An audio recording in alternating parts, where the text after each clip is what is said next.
Halo guys, balik lagi di channel gua. Mohon maaf karena gua udah lama banget nggak upload, udah kayak 5 bulan, 4 bulan gitu lah ya. Ada banyak kesibukan yang lain, jadi gue minta maaf soal itu. Jadi gue di sini mau membicarakan tentang Captain America Brave New World. Jadi gue udah nonton.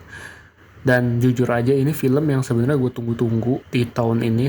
Tapi pas film ini rilis tuh gue nggak nyadar kalau film ini rilis gitu. Jadi mungkin marketingnya di deket-deket perilisan tuh kurang. Jadi kayak hype-nya juga kurang gitu ya. Gue mengapresiasi stylistic approach yang dilakukan oleh sutradara Brave New World ini. Karena ini tuh film yang secara visual feelnya nggak sama kayak film-film Marvel lain ya. Kayak secara visual doang sebenarnya, kalau secara plot ya bisa dibandingin sama film Marvel lain gitu. Jadi kalau kalian lihat di visualnya itu kan ada kayak imperfection. Jadi nggak terlalu kayak clean looknya Marvel kayak film-film Marvel lain gitu ya.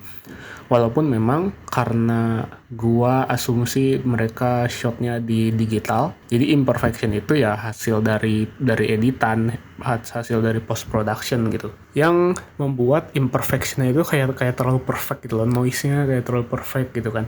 Dan CGI-nya juga ya gitulah. Kalau secara plot, menurut gue film ini lebih nyeritain development-nya orang sekitarnya Sam Wilson. Bukan Sam Wilson ya, karena kita mendapatkan struggle-nya Sam Wilson itu udah di seriesnya dia ya, Falcon and the Winter Soldier. Bagaimana dia dikasih shield-nya oleh Captain America, kemudian di situ dia juga awalnya menolak, tapi bagaimana lagi gitu kan, diyakinkan oleh sekelilingnya gitu. Dan kita di sini juga dapet momen kayak gitu. Mungkin untuk orang-orang yang nggak nonton Falcon and the Winter Soldier gitu ya. Cuma ya itulah ribetnya kalau lu punya multi platform franchise gitu ya. Dan gue lebih banyak lihat struggle-nya kayak si Presiden Ross atau bahkan si Falcon yang baru itu, kayak gitu-gitu loh.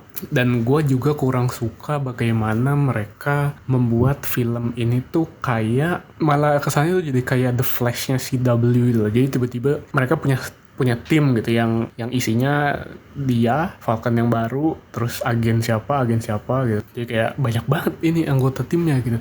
Padahal yang gue ingin lihat tuh kayak Captain America melawan konspirasi New World gitu kan, Brave New World gitu. Nah kemudian kita di film ini juga dapet villain The Leader. The Leader itu kalau nggak salah pernah muncul di Incredible Hulk sebelum jadi The Leader ya. Jadi dia scientist gitu. Nah yang gue sayangkan adalah bagaimana mereka menghandle The Leader di film ini gitu ya. Karena The Leader ini digadang-gadang menjadi kayak pemikir hebat gitu kan, kayak mastermind gitu. Tapi gue nggak melihat, gue lupa apa gimana, cuma gue nggak melihat satu scene di mana Sam Wilson itu kayak overwhelmed dengan The Leader gitu. Gue nggak ngeliat dia kayak, waduh kok gini gitu, kayak dia nggak bingung gitu. Yang gue lihat itu cuma yang waktu di penjaranya, yang dia pengen nyerang tapi kena alat itu doang ya. Jadi kita nggak lihat kayak paling enggak si Sam Wilson itu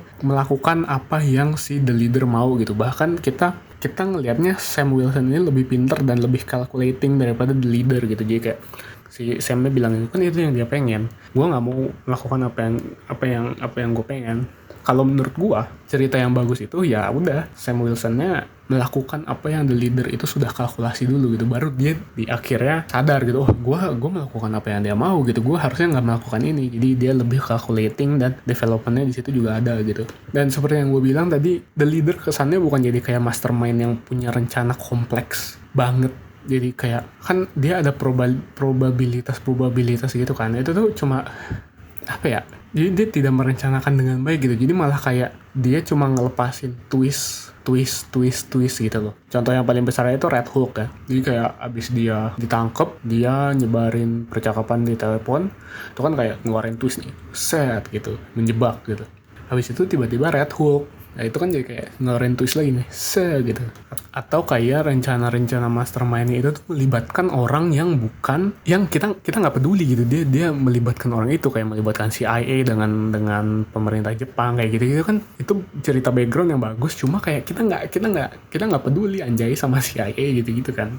Ya kayak gitu-gitulah. Jadi cuma twist after twist gitu. Jadi penonton juga kesannya nggak terkecoh gitu, maksudnya kayak. Nah gue juga nggak kepikiran ya, Red Hulk itu kan ada di trailer, ada di marketing, kayak bahkan kayak trailer yang kedua apa dia adanya gitu, dia cuma muncul di third act ketiganya dari film ini gitu. Dan gue tahu mungkin sama sutradaranya atau mungkin si Kevin Feige juga tadinya pengennya nyimpen Red Hulk nggak ada di marketingnya gitu, cuma gimana ya, villainnya kan selama ini disembunyikan bahwa the leader gitu kan. Jadi itu yang menjadi rahasia yang di keep sama Marvel gitu. The leader adalah villainnya gitu. Jadi mau nggak mau si Marvel membuat si Red Hulk ini menjadi villain dalam tanda kutip besar ya gitu di trailer di itu gitu. Jadi kayak Captain America versus American government gitu, US government gitu. Yang menurut gua mungkin akan lebih baik ceritanya kayak gitu.